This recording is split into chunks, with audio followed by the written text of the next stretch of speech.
Welcome back to my channel. So, nandito ako sa isang gilid lang. Dito ako sa YMCA. Nagtambay-tambay sa church namin. So, magtatanong guys sa YouTube channel ko is magkano daw ang placement fee dito sa Singapore. So, isi-share ko lang guys kung ano yung nalalaman ko guys. Kasi sa pag-apply ko dito sa Singapore is fly now, pay later. Yan ang kuwan sa agency.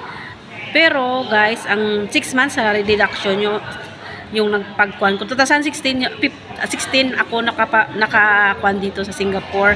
So 6 months ko na salary deduction.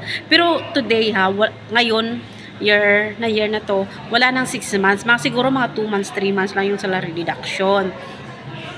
So pero may allowance talaga guys. Ibalik ko naman sa placement fee. So depende guys sa agency nyo kung may placement fee.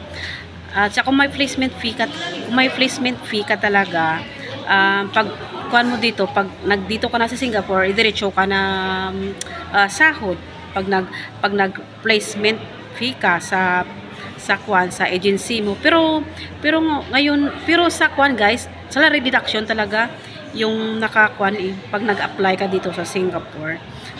Yan ang nalalaman ko guys sa pag-apply ko dito at i-share ko lang kung anong nalalaman ko kasi mas maganda kayo i-share mo yung nalalaman mo para makuan man yung iba, malaman din ng iba, di ba?